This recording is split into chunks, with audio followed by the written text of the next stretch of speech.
Muito boa tarde, gente. Boa tarde a todos, a todas. Boa tarde a todas, né? Só temos meninas por enquanto aqui. Vamos iniciar aqui a leitura da nossa mensagem de preparação, que eu vou projetar para vocês acompanharem aí a leitura. A mensagem que separamos hoje chama-se Para o Reino de Deus, mensagem ditada por Emmanuel e contida no livro Alma e Coração, psicografia de Chico Xavier. Para o reino de Deus. Para que atinjamos no mundo o reino de Deus, não nos pede o Senhor peregrinações de sacrifício a regiões particulares. Espera, no entanto, que demonstremos coragem suficiente para viver dia por dia no exato cumprimento de nossos deveres na viagem difícil da reencarnação. Não exige que nos diplomemos nos preceitos gramaticais do idioma em que desfrutamos agora o privilégio do entendimento mútuo. Espera, porém, que saibamos dizer sempre a palavra equilibrada e reconfortante em auxílio de nossos companheiros da idade. Não nos obriga à renúncia dos bens terrenos, espera, todavia, que nos dediquemos a administrá-los sensatamente, empregando as sobras possíveis no socorro aos irmãos em penúria. Não nos impele a ginásticas especiais para o desenvolvimento prematuro de forças físicas ou psíquicas. Espera, entretanto, que nos esforcemos por barrar os pensamentos infelizes, dominando as nossas tendências inferiores. Não nos solicita a perfeição moral de um dia para outro. Espera, contudo, que nos disponhamos a cooperar com ele, suportando injúrias e esquecendo-as em favor do bem comum. Não nos determina sistemas sacrificiais de alimentação ou processos de vida incompatíveis com as nossas necessidades justas e naturais. Espera, porém, que tenhamos respeito ao corpo que a lei da reencarnação nos haja emprestado, guardando fidelidade invariável aos compromissos que assumimos uns à frente dos outros. Não nos aconselha o afastamento da vida social, sob o pretexto de preservarmos qualidades para a glória celeste. Espera, no entanto, que exerçamos bondade e paciência, perdão e amor, no trato recíproco, a fim de que, a pouco e pouco, nos certifiquemos de que todos somos irmãos perante o mesmo Pai. Jesus não nos pede o impossível, solicita-nos apenas colaboração e trabalho, na medida de nossas possibilidades humanas, cabendo-nos, porém, observar que, se todos aguardamos ansiosamente o mundo feliz de amanhã, é preciso lembrar que, assim como um edifício se levanta da base, o reino de Deus começa de nós. Dá boas-vindas aqui a Rudinha Cida, Robicinho também, que chegaram aí. Não lembro se a Lailinha já estava, mas, enfim, seu Antônio, sejam todos muito bem-vindos, bem-vindas, viu? Pode deixar que eu faço. Vamos, então, fechar nossos olhos e elevar nosso pensamento em prece, nesse finzinho de tarde em que, mais uma vez, nos reunimos para o estudo, para o aprendizado, à luz da doutrina espírita, sob a orientação tão agradável da mentora Joana de Ângeles, que dita a obra em estudo por nós aqui aos sábados, desde a semana passada. Que possamos, então, aproveitar esses instantes, fazendo ecoar em nossos corações aquilo que lemos nos capítulos, aquilo que fizemos vibrar em nossos corações, em nossas mentes, nas reflexões a que nos detivemos, e que possamos, por fim, traduzir esses ensinamentos, esse aprendizado fixado em nosso íntimo, externá-los, traduzindo esses ensinamentos em nossas atitudes, em nossas palavras, no trato com todos aqueles que cruzam o nosso caminho, pelos laços familiares, pelos laços de afeto, pelos compromissos profissionais, ou qualquer que seja a circunstância que nos põe em contato com os irmãos e irmãs de jornada aqui na Terra. Abençoa, Mestre Jesus, a nós que aqui nos encontramos, aos nossos familiares que convivem conosco e que serão certamente alcançados por tua bondade nesse instante, mesmo que não participem conosco desse momento de estudo, serão certamente beneficiados, como todos os nossos lares serão.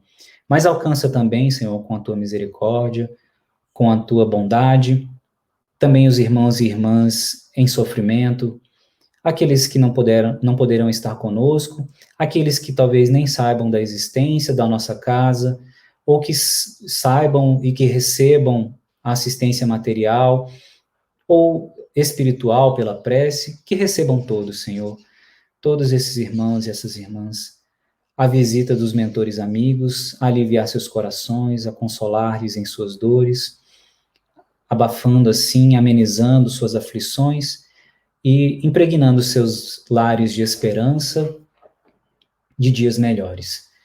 Quanto a nós, pedimos que permaneça junto aos nossos corações, na figura dos nossos mentores amados, para que abram nosso campo mental e os nossos corações para acolhermos as lições que serão evidenciadas na tarde de hoje.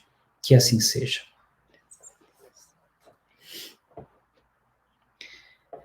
Muito bem, gente, muito boa tarde mais uma vez. Hoje, boa tarde. Sejam todos bem-vindos. Carlão chegou aqui também, seja bem-vindo. Vamos hoje, então, dar continuidade, né, ao estudo do nosso livro, que elegemos para o curso desse semestre, que é o Jesus e a Atualidade. Fizemos, então, nossa aula inaugural semana passada, nos detivemos ali a introdução do livro, e trouxemos também algumas informações a respeito da obra, da mentora, ouvimos ali um trechinho de uma palestra do Simão Pedro, que nos ajudou também a refletir ainda um pouco mais sobre esse prefácio, digamos assim, da obra, e hoje nós vamos adentrar, então, propriamente ao conteúdo do livro, tratando do primeiro capítulo. E assim nós faremos todas as semanas, estudando um capítulo por vez, todas as semanas na sequência. Então, estudaremos hoje o capítulo 1, Jesus e Desafios. E na semana que vem, capítulo 2, e assim na sequência seguiremos. Ok? Conseguiram ler o capítulo 1 para o estudo dessa parte? Sim. O Robson está animado hoje. Mas esse livro deixa qualquer um desanimado. Essa obra, eu acho assim que foi uma obra muito bem escolhida, é uma obra maravilhosa. A linguagem é fantástica. Eu tô apaixonado pelo livro. Eu tô gostando bastante. Só que eu não consigo parar de ler, né? Que eu começo a ler e vou me dando os capítulos, aí depois tenho que voltar para poder não esquecer de tudo. Mas realmente assim a obra é muito boa. Acho que foi uma excelente escolha, Adriano. E tem os outros, né? Parece que tem uma continuidade depois, né? Tem. É o primeiro da série psicológica, né? De Joana. Fantástico, eu estou gostando muito, sinceramente, muito bom. Acho que o Robson já leu os 20, né, gente? Nem precisa mais da gente perguntar. Todo sábado ele já leu, né? Já devorou, né? Da tarde, ele já chegou ao final. Muito bem. Eu não sei se mais ninguém se manifestou por não ter lido, mas tendo lido ou não o capítulo destinado para nossas reflexões de hoje, vou fazer uma pergunta aqui, porque eu gostaria da participação de vocês, tendo lido ou não, ok? O capítulo, podem ficar à vontade para responderem da forma como acharem melhor. Até mesmo porque os nossos estudos não têm como pré-requisito a leitura, né? Exato. Nesse semestre. Mesmo que a pessoa não tenha lido, vai ser muito bem-vinda nesse espaço. E terá proveito e conseguirá acompanhar sem problema. É claro que a gente divulgou na semana passada, inclusive está publicado no nosso site o link para fazer o download do livro em PDF, caso não tenha condições de adquirir a obra, mas fica então a recomendação para ler o capítulo antes da aula, né, do estudo, se assim tiver condições. Eu vou até aproveitar então agora. O aproveitamento é maior, né, mas não quer dizer que não aconteça. Exato. Caso não tenha lido. Exato. Então, vou colocar aqui no chat, já desde já, cadê? Tá aqui.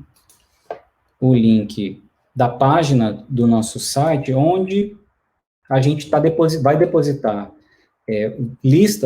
vai listar lá todos os materiais utilizados em todas as aulas, tá? Então, os vídeos que a gente utiliza nas aulas, as referências de obras, recomendações de outros materiais que complementem a aula, a gente coloca tudo isso nesse link que eu acabei de postar aqui no chat, tá bom? E também o livro em PDF também está lá para quem quiser fazer o download, mas quem tiver condições de adquirir a obra, fica a recomendação também.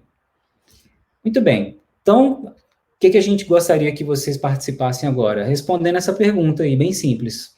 Para vocês, qual é o maior desafio para o espírito? Se tiver mais de um desafio, pode falar. Pode mencionar, né? Acho que tem 2 desafios que são muito relevantes, pode falar. Adriana, na nossa concepção, o maior desafio do espírito aqui na Terra é a evolução. Eu acrescentaria o seguinte, que o nosso maior desafio é enfrentar os embates aqui da terra, da vida terrena e sair deles, superá-los, né? Porque esse é o maior desafio. Para isso, superando, ele vai conseguir evoluir, né? Nós vamos conseguir evoluir se a gente conseguir superar esse grande desafio que são os embates, são as dificuldades, as adversidades que a vida aqui na Terra impõe a todos nós, né? Ótimo. E se resume nisso, evoluir, porque se a gente vencer essas dificuldades, a gente vai estar evoluindo, né? No final das contas, é a evolução mesmo. Ótimo. A Natália hoje está sem câmera e sem microfone, mas ela colocou no chat aqui. Acredito que seja lidar com as próprias questões, colocar em prática a reforma íntima.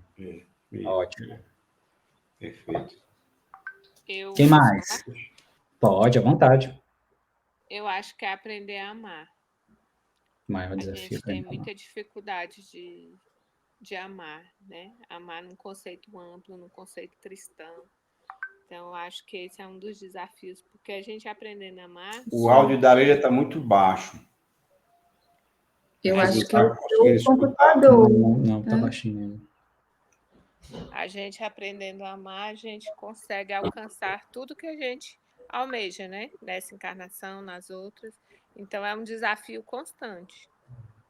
Não sei se todos conseguiram ouvir o comecinho, mas ela já falou no final, né, que o maior desafio, então, é aprender a amar, né, Leilinha? Mais alguém? Eu acho que já foi dito, né, esse processo evolutivo mesmo, que é a nossa grande dificuldade, né, porque está muito ligado a esse processo também do autoconhecimento, que à medida que a gente vai se conhecendo, vai percebendo as nossas dificuldades, as nossas limitações, que é exatamente esse embate para o espírito de vencer a si próprio, né, para poder realmente evoluir, como diz o próprio capítulo, né. Então, com essa condição, quando você passa a ter essa compreensão, esse entendimento, então a gente evolui, a gente melhora, a gente se aperfeiçoa, né. Então, tanto que o amor, todas essas questões que estão interligadas ao indivíduo, ao indivíduo que está no processo evolutivo, que vai ser o marco principal, que esse é o maior desafio realmente para todos nós, né, que é evoluir. E essa evolução, ela parte desse princípio, dessa questão do autoconhecimento, de compreender qual a minha dificuldade, onde eu tenho que trabalhar, onde eu preciso melhorar, quando eu preciso ser mais paciente ou não, aonde eu preciso calar, aonde eu preciso realmente colocar de forma mais caridosa, mais caritativa para o meu próximo, conseguir enxergar todos esses aspectos, né? Então, realmente, como diz, é a evolução, né, nesse sentido. Ótimo. Mais alguém?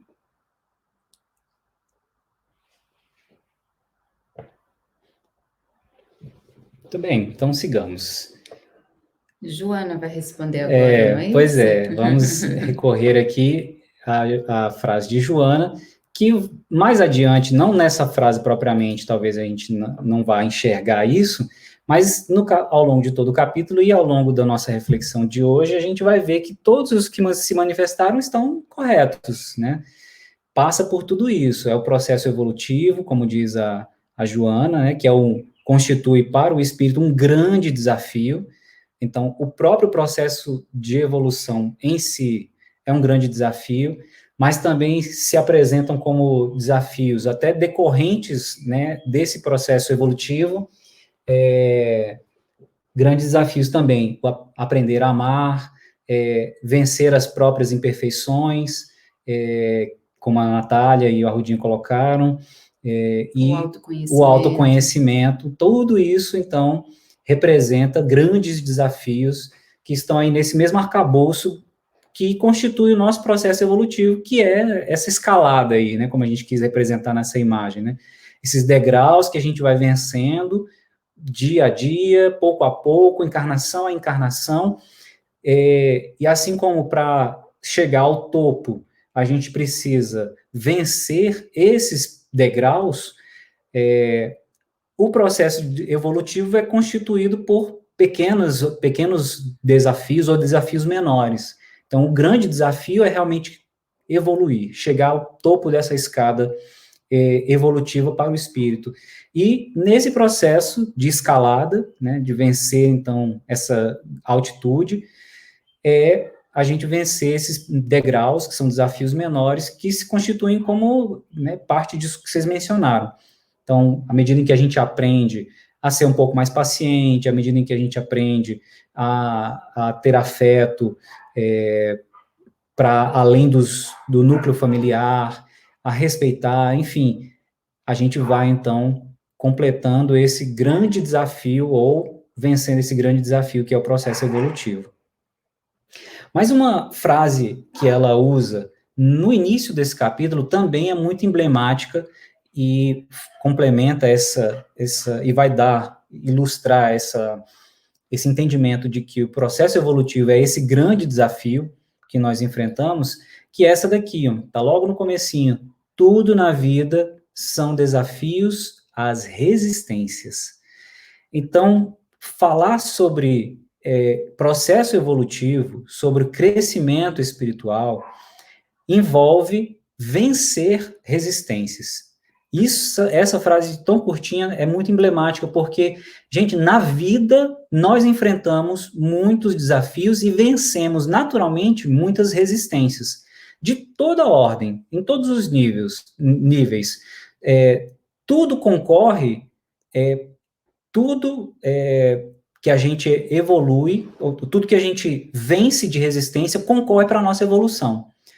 A gente colocou essa imagem aí da criancinha, né, uma criancinha bem novinha, que está ali aprendendo os primeiros passos, e aí a criança nessa idade, né, anda assim meio desengonçada. Por quê? Porque ela está fazendo um esforço tremendo, desenvolvendo ali um pouco a rigidez, ganhando tônus na musculatura para vencer a resistência do desequilíbrio desses músculos ainda frágeis, ainda em formação, da constituição física mesmo, que não favorece o equilíbrio, né? A cabeça da criança ela é muito desproporcional em relação ao corpo, então a musculatura ainda em desenvolvimento, tudo isso representa uma resistência para a criança nesse processo de aprender a andar. Mas se ela não vence essa resistência, ela nunca aprende. Quando ela vence essa resistência, ainda que de maneira trôpega ali, né, meio desengonçada, ela vai aos poucos aprimorando esse processo de conquista do equilíbrio até aprender, então, a se locomover passo a passo com muita desenvoltura. A própria Joana de Ângeles coloca nesse capítulo que o simples pulsar do coração vence uma resistência, que é a resistência do músculo.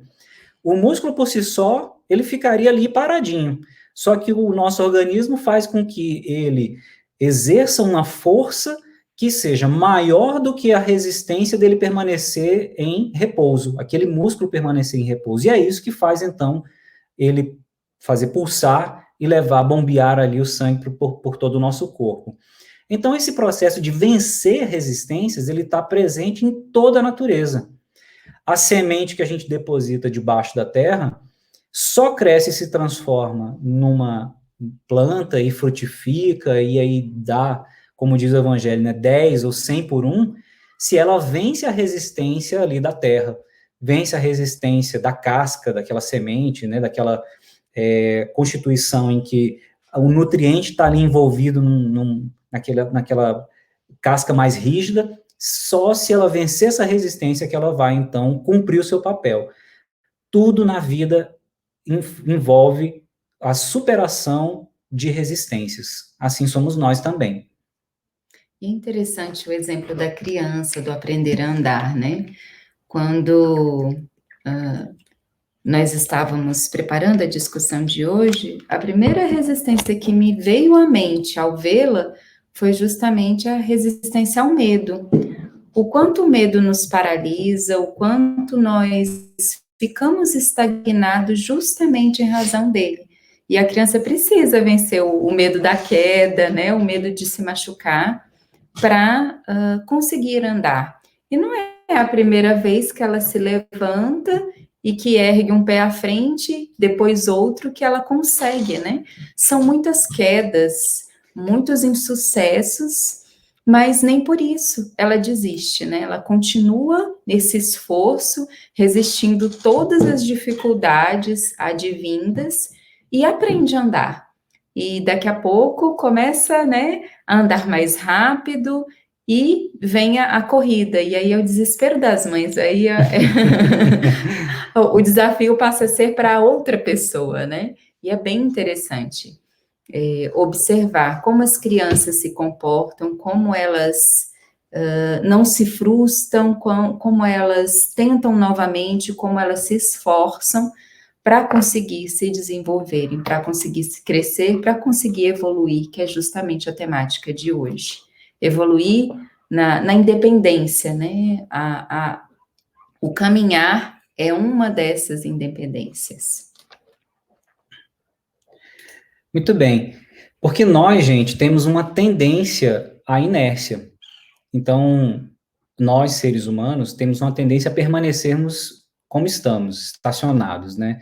E é nesse sentido em que a gente recortou aqui essas duas frases, dois parágrafos do capítulo de hoje, em que a Joana diz o seguinte: de degrau em degrau ascende, caindo para levantar-se, atraído pelo sublime tropismo do amor. Ela se refere ao espírito.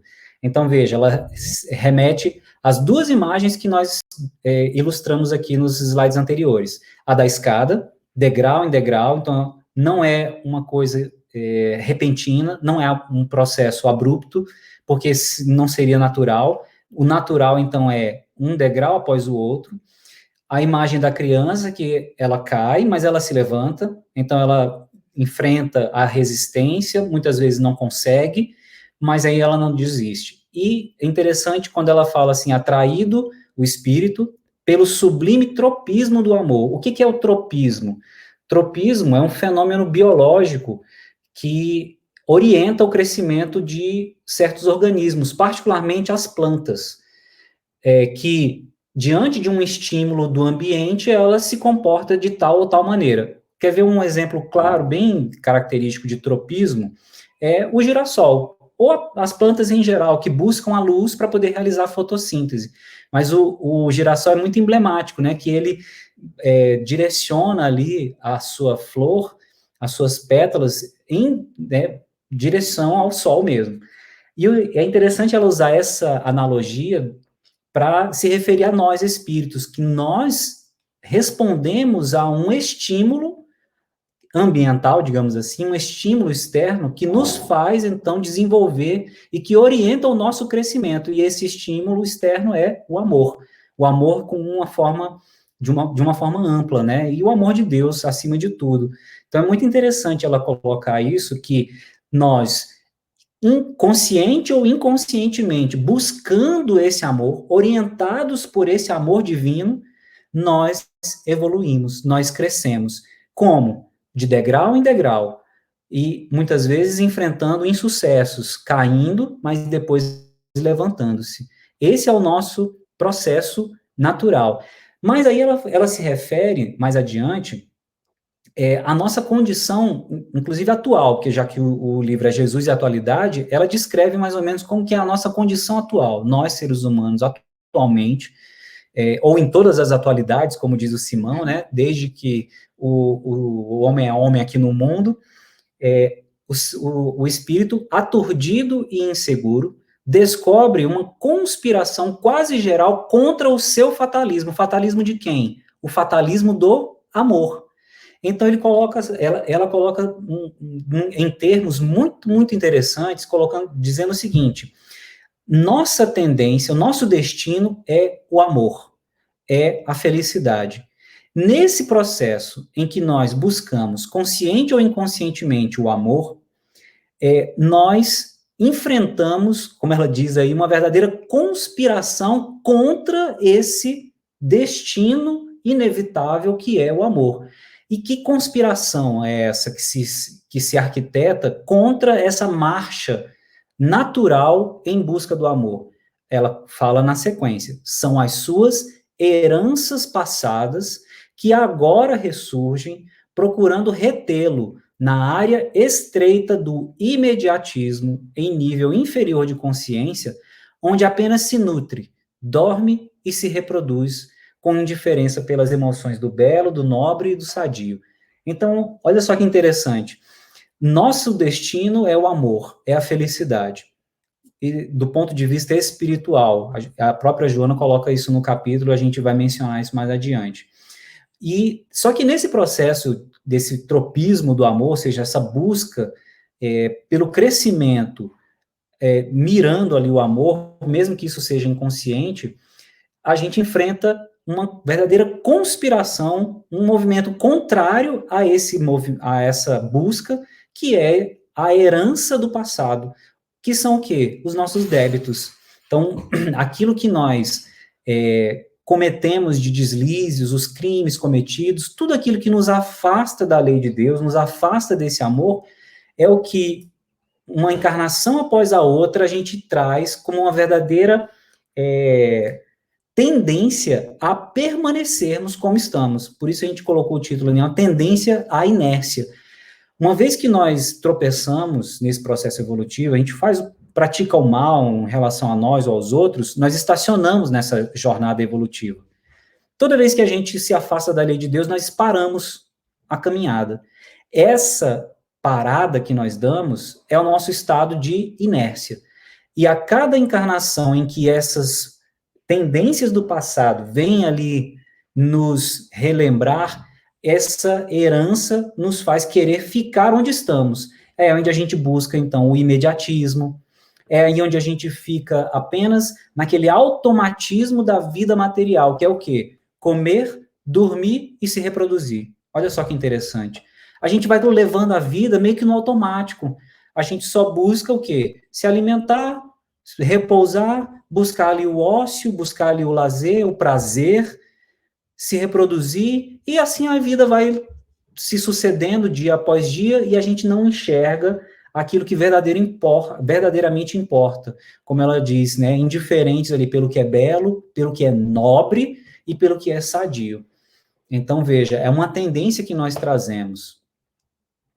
Mas, ela também menciona mais adiante que isso é temporário, que chegará um momento, por mais tempo que o espírito se demore nessa inércia, se deixando vencer por essa tendência à inércia, por mais que ele se demore nesse estado, um momento chega para ele despertar para a realidade. É o que ela menciona aqui nessas duas frases, ó. Anestesiado pelas necessidades vegetativas, o que é isso? É exatamente essa condição que nós nos encontramos, da busca apenas pelo gozo, pelo prazer, do imediatismo, apenas das questões materiais, quando a gente fica realmente anestesiado nesse mundo em que não valorizamos as questões espirituais, que termina por causar-lhe saturação, passando a um estado de tédio que antecipa a necessidade premente de outros valores. Então, por mais que o espírito se demore nesse estágio, em que ela atende apenas às necessidades físicas, fisiológicas, materiais, chega um momento, gente, que o espírito fica saturado dessa condição. A gente vê isso em várias obras, e a gente está destacando aqui a palavra de Joana de Ângeles, né, deixando isso claro. Chega um momento que um verdadeiro tédio assola a criatura, ela se vê saturada daquilo, tudo aquilo que ela buscou até aquele momento já não preenche mais, então sente um profundo vazio, e se o espírito ele não faz esse movimento de retomada consciente, ou, como ela diz aqui na frente, né, busca então despertar para essas realidades que antes o espírito ignorava, é o que causa muitas vezes transtornos gravíssimos, de depressão, de insatisfação generalizada, de reclamação, de pessimismo. Então, é uma condição muito perigosa. E aí ela diz que uma vez que se encontre nesse estágio de saturação, de tédio, por ter vivido tanto tempo nesse automatismo, nesse vegetativismo, nem sei se essa palavra existe, acho que não, né? Mas enfim, atendendo essas necessidades vegetativas, ela diz o seguinte, lentamente, quando ele se depara com isso aqui, lentamente desperta para realidades que antes não sensibilizavam. E, de repente, passam a significar-lhe meta a conseguir, sentindo-se estimulado a abandonar a inoperância, ou seja, vencer a inércia, vencer a resistência. É exatamente esse ponto de retomada em que o espírito ele fala assim, opa, tem alguma coisa errada, eu preciso buscar algo, alguma coisa precisa constituir para mim uma meta a ser alcançada. Porque tudo aquilo que eu estou gozando de prazeres, de satisfação das necessidades, já não me preenchem mais. Então, é nesse ponto que, inevitavelmente, o espírito, ele muda de rumo.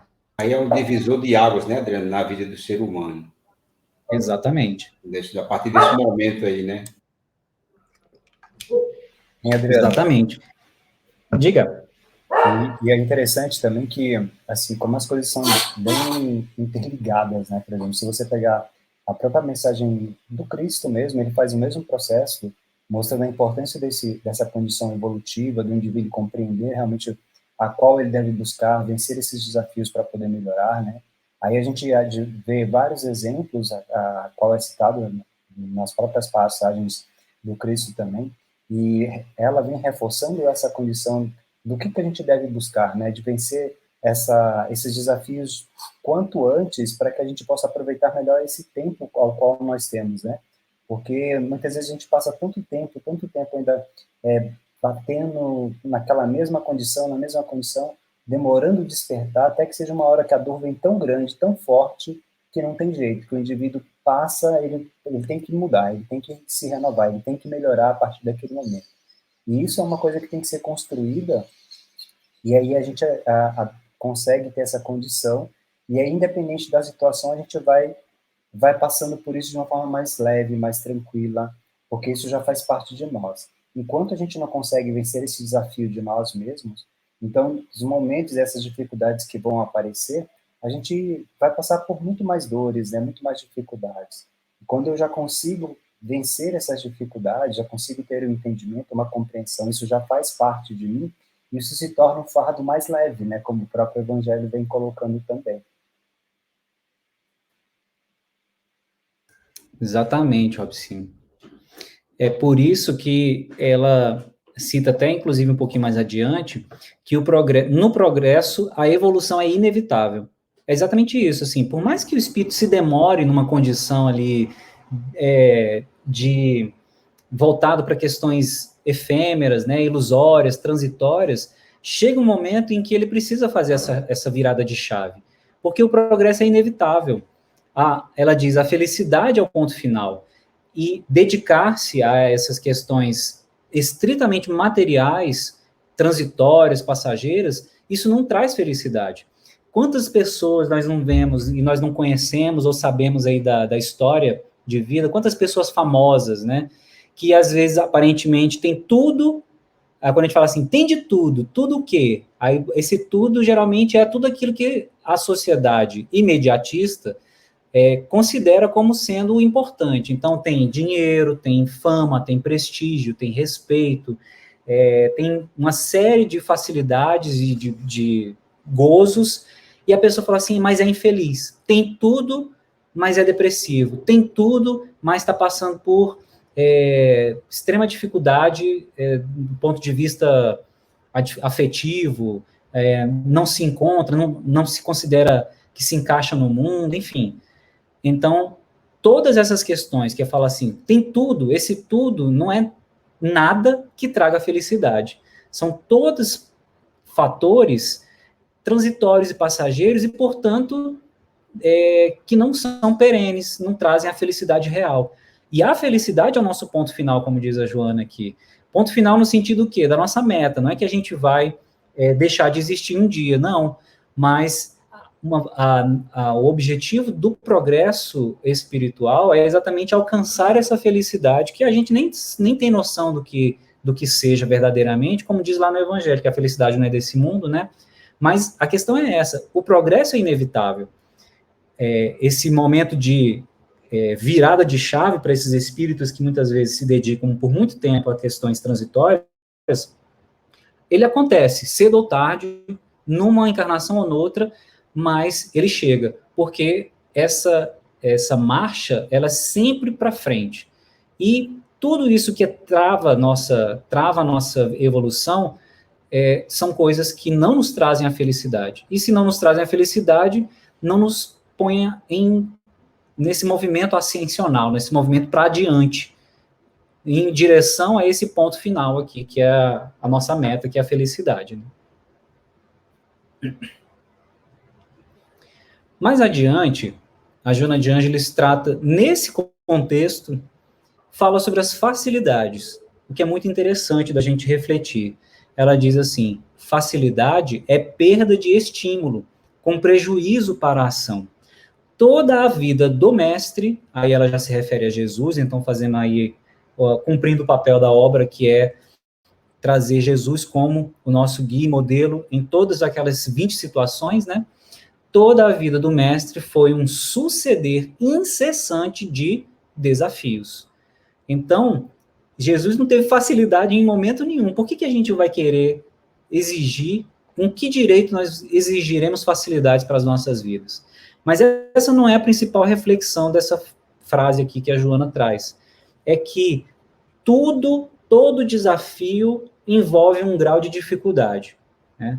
Desde, interessante, né, a gente falando sobre desafios, muitas pessoas durante essa pandemia passaram por momentos muito delicados, né, às vezes por um estágio muito longo na UTI, ficaram ali entre a vida e a morte do corpo físico, e muitos estão ou tiveram sequelas da doença. E essas sequelas fizeram com que essas pessoas tivessem que reaprender coisas básicas. Então, reaprender a comer, por exemplo, reaprender a andar, coisas que já tinham aprendido, né, como o exemplo que a gente trouxe lá da imagem da criancinha, pessoas adultas tiveram que reaprender isso. Então, veja, até essa questão de reaprender a comer, para uns pode ter um grau de dificuldade. Comer pode ser um grau de dificuldade absolutamente nulo. Todo mundo come com a maior facilidade do mundo. Mas para outras pessoas pode ser um grau de dificuldade imenso. Assim como esse cidadão aí que a gente colocou na imagem, né, escalando aí um paredão só com as próprias mãos. Então, é um desafio para ele? É de um grau de dificuldade alto? Mas o que é importante a gente destacar é que todo desafio, seja ele grande ou pequeno, envolve um grau de dificuldade, maior ou menor. É uma barreira que a gente precisa transpor. E nesse transpor dessa barreira, desse grau de dificuldade, a gente precisa empreender um esforço. E esforço é uma palavra que não combina com facilidade. Facilidade é a ausência de esforço. Sombra e água fria. Exatamente. Então, o que ela está destacando para nós aí? Que a facilidade é a perda do estímulo, com prejuízo para a ação e com prejuízo para o nosso progresso. Que a facilidade pode conduzir a gente para o comodismo, para a estagnação. E comodismo e estagnação não nos permitem progredir. Então, o valor que se dá àquilo que se conquista, pensa, né, numa forma assim. Só um minutinho, gente, tenho que fechar aqui a janela para evitar o barulho aqui os cachorros. Vocês perdoem aí, se estiver atrapalhando, vocês me falam, mas relevem aí, por gentileza. Vamos pensar assim, um pai, uma mãe de família que resolvem presentear um filho ou uma filha com um automóvel, digamos. O valor que aquele bem material tem para aquela adolescente, aquele jovem, é completamente diferente. Ele dá um valor àquilo completamente diferente se ele compra com o próprio dinheiro, a partir dos esforços, a partir de vários meses de trabalho, e adquire aquele bem com o seu próprio esforço e suor, como se diz, e em relação a um filho, uma filha que recebe de presente, de mão beijada, muitas vezes até sem merecer. Então, veja que o valor tem totalmente uma característica diferente de um exemplo para o outro. Então, a facilidade, ela perde esse estímulo, ou seja, a criança, no caso, esse jovem aí, ele pode se sentir muito mais motivado a possuir aquele bem se ele busca, se ele se esforça, se ele enfrenta aquela dificuldade e vence aquela dificuldade. Aquele que tem, de uma forma fácil, o objetivo é alcançado facilmente, muitas vezes até sem merecimento, perde-se o estímulo e aí prejudica, em que sentido? Prejudica em vários aspectos. Tem até uma palestra do Rossandro, que vocês podem até resgatar, uma palestra não, acho que era uma entrevista, não, mas ele menciona isso também em palestras dele, em que ele menciona, assim, que pais que passaram por extrema dificuldade na infância, geralmente de uma geração anterior, né, então, pais e mães que às vezes passaram por dificuldades financeiras, né, extremas, às vezes passaram fome, às vezes passaram por maus tratos, às vezes tiveram dificuldade para comprar ou para ter o material escolar, tiveram que andar longas distâncias para ir para a escola, ou não tiveram estudo, enfim. Que pais que enfrentaram essas dificuldades muito relevantes na infância, na juventude, cometem um grave erro quando pretendem fazer com que os seus filhos não enfrentem aquelas dificuldades e dificuldade nenhuma. Ou seja, não querem que os filhos enfrentem nem aquelas dificuldades que eles enfrentaram, nem dificuldade nenhuma. E ele diz que isso é um grande equívoco que esses pais, essas mães cometem, porque não percebem que aquelas dificuldades foram fundamentais para forjar o caráter daquela pessoa, né, daquele pai, daquela mãe. Foram fundamentais para que eles valorizassem um pouco, para que eles identificassem, valorizassem o valor do trabalho, do esforço, para que eles aprendessem conceitos de ética, de respeito, enfim, e alijando os filhos, ou seja, negligenciando, negando aos filhos esse aprendizado, vão produzir muitas vezes crianças e jovens mimados, que não dão o devido valor às coisas, que não respeitam as pessoas, que não têm maturidade, muitas vezes inteligência emocional, maturidade emocional para lidar com frustrações mínimas, pequenas. Então, veja, a facilidade é um grande, grande, grande obstáculo ao crescimento e ao progresso espiritual.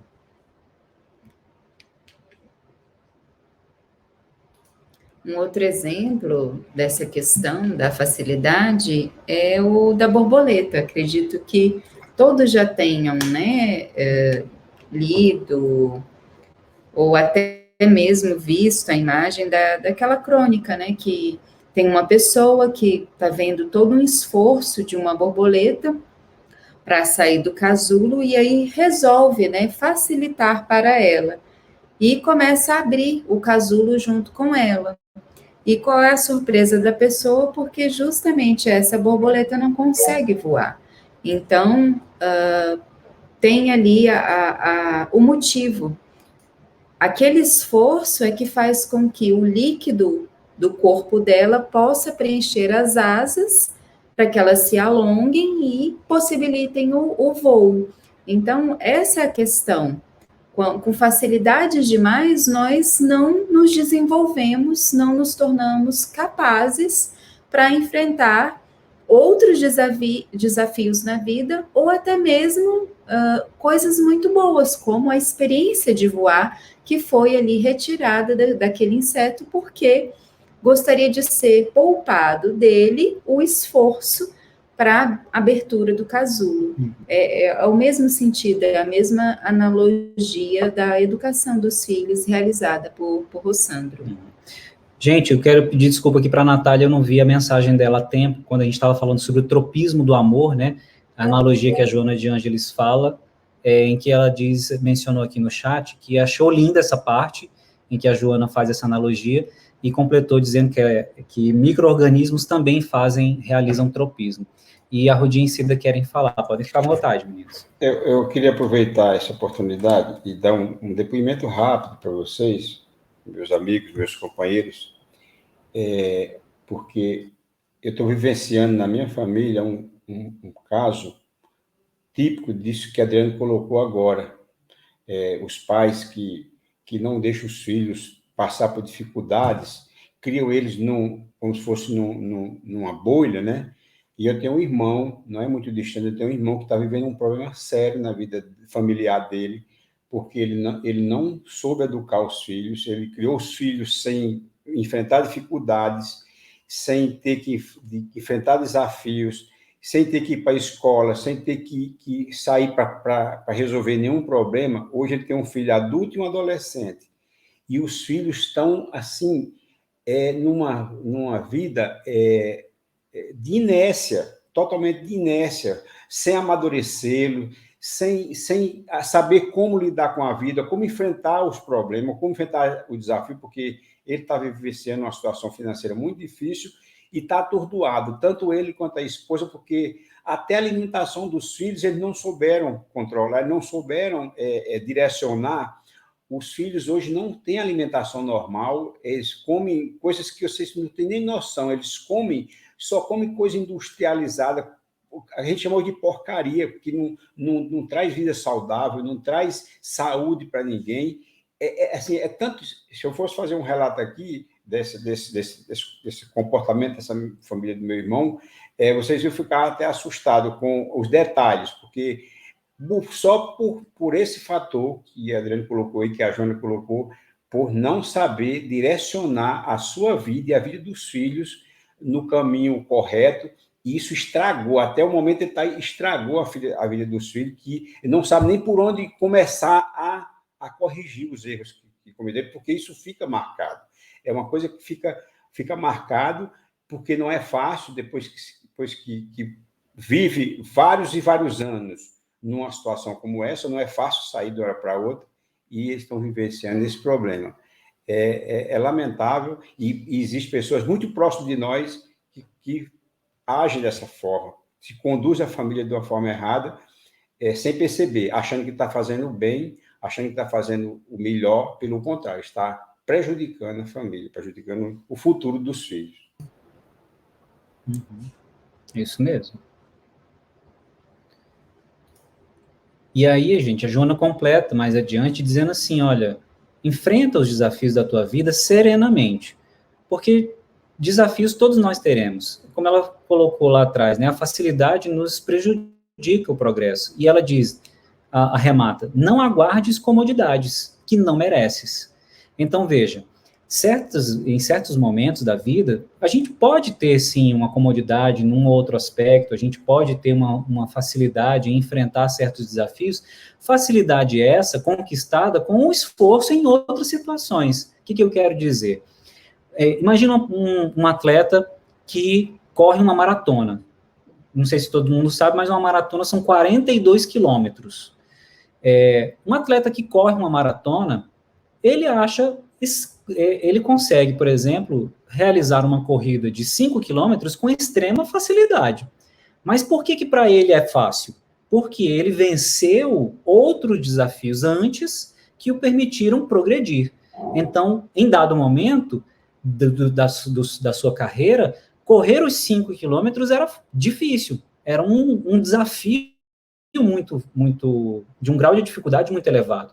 Mas à medida em que ele foi vencendo essa resistência do próprio organismo em romper aquela barreira daqueles 5 quilômetros, e aí alcançou 7, 10, 20, até alcançar os 42, aquelas marcas anteriores passaram a ser fáceis. Então, veja, em determinados momentos da nossa vida, uma situação ou outra pode até representar um desafio de um grau de dificuldade muito baixo, mas isso por quê? Por conta de conquistas anteriores que nós verificamos a partir dos desafios que nós soubemos enfrentar e conquistamos ali um aprendizado que nos fortaleceu para enfrentar desafios novos. E aí por isso que ela fala, enfrenta os desafios da tua vida serenamente, por quê? O próprio Cristo já nos colocou que nenhum de nós vai receber um fardo mais pesado do que o ombro dá conta de carregar.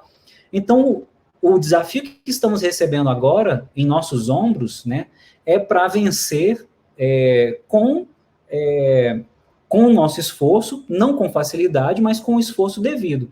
Então, ela coloca aqui, não aguarda com comodidade que não merece, realiza a tua marcha, indômito, preservando os teus valores, quer dizer, corajosamente, né, preservando os teus valores íntimos e aumentando-os na ação diária. Então, a gente precisa reconhecer, gente, e relembrar isso com uma certa frequência, de que nós estamos na condição de espíritos devedores. Se somos espíritos devedores, com que direito nos achamos de querer comodidade? A pessoa que deve um dinheiro, por exemplo, no banco, não pode esperar facilidades ou benefícios do banco que só são concedidos a quem tem, por exemplo, uma boa condição de crédito, né, na praça. Então, é preciso reconhecer a sua condição, quitar a sua dívida, ter ali um cenário financeiro favorável para que ele possa, então, gozar dos benefícios que o banco tem a oferecer. Assim somos nós. Na contabilidade divina, somos devedores, né?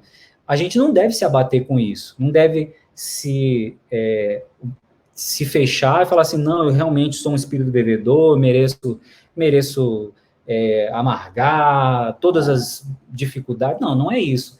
Mas a gente precisa agir positivamente, com otimismo, mas enfrentando com serenidade os desafios que naturalmente vão surgir na nossa frente, vão surgir na nossa vida. Porque esses desafios, se soubermos enfrentá-los, é o que vai nos conferir, então, aquelas comodidades que nós merecemos. Ela diz aqui, não aguardes comodidades que não mereces. Então, existem algumas comodidades que podemos fazer por merecer com o esforço para merecê-las. Então, um aprendizado, progresso, que com um merecido esforço a gente tenha condições, então, de merecer um refrigério, né? Até ficar, talvez, por um tempo ali nesse barquinho, onde, né, cercado ali de problemas, a gente consiga respirar para poder seguir à frente, aí navegando o nosso barquinho aqui na vida. Deixa eu ver, acho que estão mandando aqui mensagens no chat, vamos ler aqui. A Inalda está contribuindo aqui com a seguinte mensagem. Tem filhos que chegam a um certo tempo, perguntam aos pais, por que não me deixou buscar o aprendizado sem experimentar a amargura do mundo, né? Uma colega me relatou que não quer criar seus filhos como foi criada, sem limites e muitas facilidades que lhes acarretam em vários prejuízos. E é isso mesmo, né, Inalda? Os pais e mães que às vezes optam por esse caminho não se dão conta de que evitar a todo custo essas dificuldades e promover muitas excessivas facilidades na criação dos filhos, né, na condução dos filhos, traz muito mais prejuízos do que benefícios. E Adriana? Oi? Desculpa estar atrapalhando novamente. Pode falar, mas, sim. Até dentro desse processo todo que foi colocado, dessa condição, tanto de pais e de filhos, existe um processo de aprendizado também, né? E de desafio muito grande também. Que para o espírito também, tanto para os pais. Sem dúvida. Tá ouvindo? Sim, estou ouvindo, sim. Eu concordei com você. Sem dúvida é um aprendizado, mesmo para esses pais que cometem esse deslize, digamos assim, também isso serve de aprendizado para eles, né? Exatamente. E é aquela condição que nos é dada no processo reencarnatório mesmo, que para cada um de nós, que a gente vem com a família que nós necessitamos, com os pais, com a condição que nós precisamos também. Aí eu vou fazer, como você, vou citar também uma palestra do Rossandro, que ele fala exatamente dessa condição, né? Que é, claro, que é o cuidado que a gente tem que ter para a gente não extrapolar essa condição de auxílio, né? Não envolver demais, querendo que ele não passe por dificuldades, e acaba fazendo o contrário, gerando mais problemas para aquele indivíduo. Mas ele fala exatamente nessa condição, que a gente tem a família que precisa, a condição que necessita, para exatamente vencer esses desafios dentro desse grupo, que é esse grupo familiar, que cada um vai vir com uma característica muito peculiar, né? Até para que haja esse processo do crescimento mesmo, do desenvolvimento, né? Desse processo evolutivo dentro desse núcleo, para que isso também se reflita na sociedade como um todo, né? Exatamente, Rob, sim, é isso aí. Gente, e aí esse processo de aprendizado geral, né, para todos nós, nesse processo de aprendizado, o conhecimento espírita, ele é, assim, extraordinariamente bem-vindo para todos nós.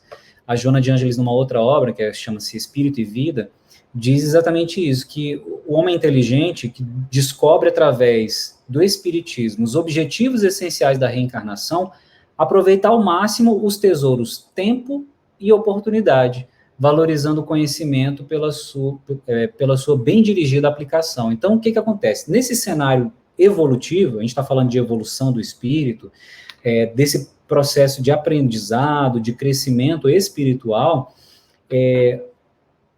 o espírito, que é um ser inteligente, quando ele entra em contato com os objetivos essenciais da reencarnação, quando ele se conscientiza de que ele está aqui na Terra, não está a passeio, não está para simplesmente gozar dos prazeres que a vida material proporciona, como a gente viu, né, nas telas anteriores, quando ele se dá conta disso, e esse estudo que nós estamos fazendo aqui, e a leitura do livro, contribuem e vão ao encontro exatamente desse aspecto que a gente está mencionando, o espírito, ele aproveita, ele procura aproveitar ao máximo esses tesouros que ela diz, né, que nós temos à nossa disposição, que são o quê? O tempo é dado a todos nós, de maneira igual, né, 1 minuto para mim é o mesmo minuto para o Robson, que é o mesmo minuto para a Márcia, e cada um aproveita isso da maneira como achar melhor, de acordo com o seu livre-arbítrio.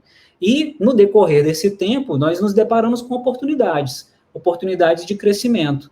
Então, nesse cenário evolutivo, o fundamental é a gente saber aproveitar esse tempo e aproveitar essas oportunidades, empregando bem aí esse conhecimento que nos é dado atualmente, no caso do espiritismo, e todo o conhecimento que nos auxilia a nos aprimorarmos como pessoas, como seres humanos, aproveitarmos isso, empregando bem esse conhecimento, a fim da gente crescer, moral e intelectualmente. Assim, se torna um tesouro bem aproveitado, e não aquele tesouro que a gente põe debaixo da terra, igual a parábola, né, dos talentos, que aí esse não produz, esse não faz multiplicar esse tesouro que a gente põe debaixo da terra. Mas quando a gente usa bem o tempo, aproveita as oportunidades e aproveita esse conhecimento, especialmente o conhecimento espírita, para nos aprimorarmos, aí a gente está fazendo com que esse tesouro renda, né, e se multiplique. Nesse sentido, a gente, de progresso, de crescimento espiritual, tem um outro fator também que é indispensável aqui na nossa jornada terrena. E foi o que perguntaram a Emmanuel, lá no livro Consolador, questionando para ele assim, onde o maior auxílio para a nossa redenção espiritual? Então, a gente está falando de evolução espiritual. E aí perguntaram, então, para Emmanuel, olha só, onde que a gente encontra o maior auxílio para que a gente cresça espiritualmente, para a gente alcance essa redenção espiritual, né, essa ascensão espiritual? E Emmanuel responde o seguinte, olha, no trabalho de nossa redenção individual ou coletiva, a dor é sempre o elemento amigo e indispensável. E a redenção de um espírito encarnado na Terra consiste no resgate de todas as dívidas. A gente acabou de falar sobre essa analogia, né, do devedor ao banco, assim somos nós em frente ao banco divino, né, a contabilidade divina. Então, com consequente aquisição de valores morais passíveis de serem conquistados nas lutas planetárias. Situação essa que eleva a personalidade espiritual a novos e mais sublimes horizontes na vida no infinito. Então, sendo espíritos devedores que nós somos, nós temos que resgatar ou quitar essas dívidas que contraímos nós mesmos, com as nossas próprias atitudes, adquiridas aí quando a gente estacionou na jornada evolutiva ao nos rebelarmos contra a lei de Deus. Então, toda vez que a gente infringiu a lei de Deus, nós contraímos dívidas e estacionamos, paramos a marcha. Então, a dor vem como esse elemento indispensável para fazer a gente retomar a caminhada, para nos dar esse impulso em direção à frente, né? É aquele empurrãozinho fraterno que a dor nos dá, né, para a gente se locomover para frente e vencer a inércia. Ou voltar ao caminho, né? Muitas vezes a dor vem justamente para nos redirecionar. Desvia para o lado e a dor vai e bota a gente de novo no rumo, né? Porque pior do que ficar estacionada é tomar o caminho errado, né? Porque a gente vai ter que voltar para seguir o correto. Então, a dor, muitas vezes, nos redireciona. Exatamente. Então, gente, são os elementos que vão se somando aqui à nossa permanência aqui na Terra. A gente tem esses elementos ao nosso alcance. O conhecimento espírita, o tempo, as oportunidades de aprendizado e crescimento e a dor, que também trazem oportunidades de crescimento, que também nos fazem progredir, né? Nesse sentido, Bezerra de Menezes corrobora com essa mesma ideia, através da psicofonia de Divaldo Franco, num evento ocorrido em Santo André em 2011, Bezerra diz: é inevitável que experimentemos lágrimas e aflições, mas elas constituem refrigério para os momentos de desafio. Então, veja, a nossa condição atual de espíritos encarnados aqui na Terra, e especialmente enquanto estamos encarnados, é inevitável enfrentarmos dores, enfrentarmos desafios, e que muitas vezes vêm ali ornados com aflições, né, com angústias, com lágrimas, mas é preciso que a gente relembre o que está lá no Evangelho segundo o Espiritismo. O Chiquinho está aqui? Está não, né? Senão eu ia lançar aqui o desafio, meio que desafio vencido, né? É sempre muito fácil para o Chico lembrar qual é o capítulo, mas está lá no capítulo 9, item 7, do Evangelho segundo o Espiritismo, aquele item lá, a paciência. Lembra como é que ele inicia? A dor é uma bênção que Deus envia a seus eleitos. Não vos aflijais, pois, quando sofrerdes. Antes, bendizei de Deus onipotente, que pela dor, neste mundo, vos marcou para a glória no céu. Então, é isso, né? No nosso atual estágio, aqui na Terra, a dor é inevitável, mas ela é uma bênção, porque nos impulsiona, nos faz movimentar para frente, né? Leilinha estava... Muito bem, Leilinha, mandou aqui no chat, né, que o nome do capítulo é Bem-aventurados os mansos e pacíficos. É o capítulo favorito, né? Ele está favoritado no Evangelho da Leilinha, né, Leilinha? Muito bem. Ele falou aqui, é o meu capítulo. Muito bem. E nesse processo, gente, em que naturalmente a gente enfrenta dores, e é natural dada a nossa condição, é preciso que a gente veja também mais um recurso que nos auxilia a enfrentar esses desafios, que é a prece. E a gente reconhecer, então, o valor que a prece tem na nossa jornada. A gente recorre novamente aqui a Emmanuel, no Consolador, na pergunta 245, onde ele responde para nós a respeito da prece.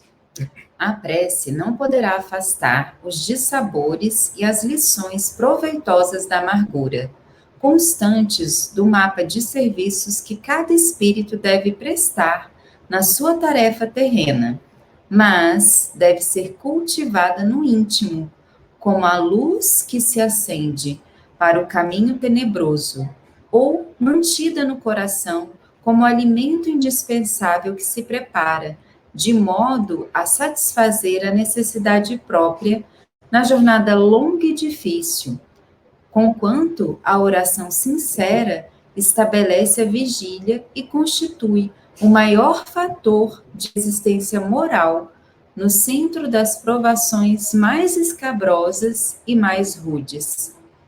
Eu achei muito interessante esse trecho do Consolador, e muitas vezes, né, nós temos essa ingenuidade, não, vou aqui fazer uma prece com muita fé, e determinada situação vai ser afastada de mim. Eu vou me ver livre dessa dor, desse problema, né? E Emmanuel traz aí esse exemplo, né? De alguém que tenha um caminho muito difícil, árduo a ser trilhado.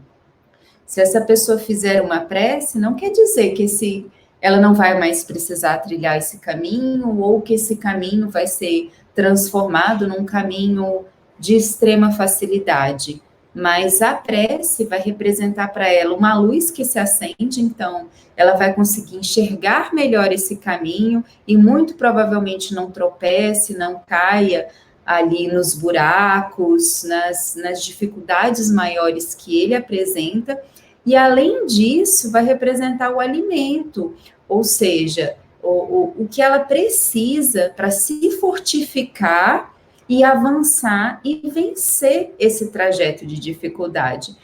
Então, não quer dizer que vai afastar a dificuldade de nós, mas sim nos dará condições muito melhores de vencer esse determinado obstáculo, essa dificuldade que a gente precisa para aprender, para se fortificar, de repente até para ajudar outra pessoa a trilhar pelo mesmo caminho, ou um caminho muito semelhante mais à frente. Então, é isso, né? A prece é um fator de resistência, ela nos fortifica, ela nos fortalece, nos dá condições para o nosso crescimento, para nos tornarmos a cada dia melhores, ou seja, a evolução aí colocada como um grande desafio, o maior desafio por Joana. Muito bem.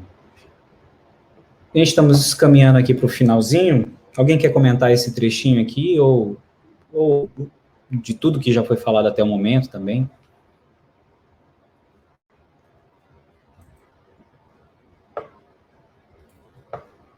Então, vamos lá, vamos seguindo aqui rumo à nossa conclusão. Então, vimos aí a necessidade e o valor fundamental que a prece tem nesse processo de ser para nós, né, a luz e o alimento nessa jornada. Todo mundo que vai fazer uma trilha, vai fazer uma caminhada, uma jornada mesmo, né, em direção a algum lugar. Um pedalzinho, assim, de uns 100 quilômetros. Também. Coisa pouca. Leva provimentos. Então, a pessoa que vai fazer uma viagem, põe ali na mochila não só as roupas, mas também provimentos, para poder se alimentar ao longo da caminhada. Então, é muito interessante essa analogia que Emmanuel faz, né, dizendo que a prece para nós é a luz que se acende no caminho e o alimento indispensável. Então, a gente tem ali a luz para a gente não se perder no caminho, não se desviar e não cair em nenhuma armadilha, e também um alimento para que a gente possa chegar até o fim dessa jornada. Mas não basta só orar, né? E aí a gente recorre de novo aqui à palavra de Bezerra, dizendo que é imprescindível que a gente se lance também num trabalho na construção de um mundo melhor, ou seja, uma atitude ativa, né, de uma ação positiva, não só na prece. Diz assim o Bezerra. Aí é o capítulo preferido da Cidinha, no trabalho a solução. Exato. Diz o Bezerra. Ide de retorno aos vossos lares, também naquela palestra, né, que a gente mencionou, de 2011. Ide de retorno aos vossos lares e levai no recôndito dos vossos corações a palavra libertadora do amor. Nunca revidar mal por mal, a qualquer ofensa, o perdão. A qualquer desafio, a dedicação fraternal. O mestre espera que contribuamos em favor do mundo melhor com um sorriso gentil, uma palavra amiga, um aperto de mão. Então, veja, ele dá exemplos de atitudes, ações concretas, que são aquilo que o mestre Jesus espera de cada um de nós. que a gente haja no mundo, que a gente atue no mundo de forma positiva, de forma concreta, por meio do perdão, por meio da fraternidade, por meio da gentileza, né, de conferirmos sempre uma palavra amiga, né, um gesto gentil, um sorriso, um aperto de mão, ou seja, que a gente faça alguma diferença na vida daquele que está ao nosso lado. E, para a gente concluir, trazer essa frase final do capítulo, que ilustra bem, a gente vai ver isso muito presente, se não em todos, mas em quase todos os capítulos da obra, que ela remata, então, sobre a situação trabalhada, né, a gente viu na semana passada que cada capítulo trata de uma situação, de uma condição humana, que para nós precisa ser trabalhada nesse processo de ter Jesus como guia e modelo, é o que ela fala aqui, ó, desafiado, Jesus venceu. Então, ele enfrentou muitos desafios e venceu todos eles. Segue-o e nunca te detenhas ante os desafios para o teu crescimento espiritual. Então, diante dos desafios que a vida nos impõe para o nosso progresso, para o nosso aprendizado, seguir Jesus, ter Jesus como guia a ser seguido, como um modelo a ser copiado, imitado, para nortear as nossas ações, ter, então, Jesus como nosso guia e modelo seguros, porque só existe ele para nós atualmente, né? E remete a gente àquela ideia que nós até já mencionamos em outras oportunidades, e que é importante a gente relembrar de vez em quando. Quando a gente se deparar numa situação de desafio, pensar, o que Jesus faria em meu lugar? E isso vai trazer para nós a resposta, né, de como devemos seguir o seu exemplo, de como devemos nos copiar a mensagem, a palavra, a postura do Cristo, e traduzir isso nas nossas ações. Então, esse é um convite que a Joana vai fazer a cada capítulo, trazendo sobre aquele tema, no caso de hoje, os desafios que a vida nos impõe para o nosso crescimento espiritual, qual é o exemplo que Jesus nos dá, para que a gente possa segui-lo, possa copiá-lo e possa tê-lo como o nosso modelo. E é isso. Encerramos, então, da nossa parte, mas podem ficar à vontade se quiser complementar, fazer algum comentário.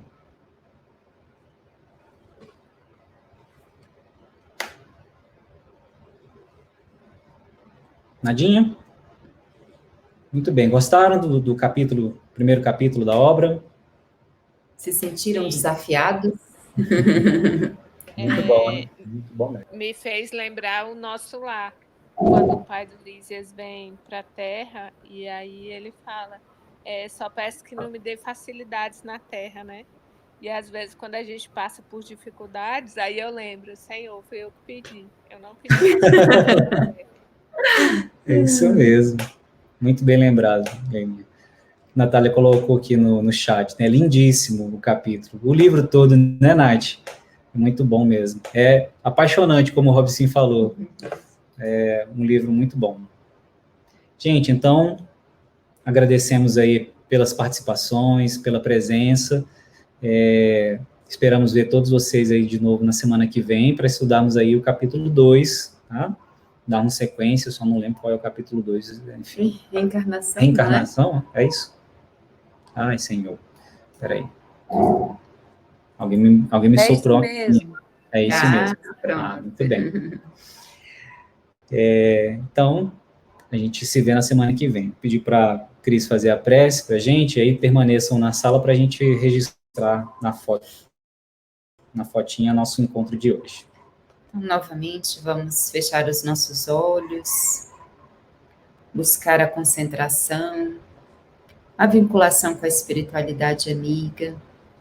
Vamos pedir que continuem nos amparando, nos fortalecendo, para que tenhamos melhores condições de enfrentar os nossos desafios.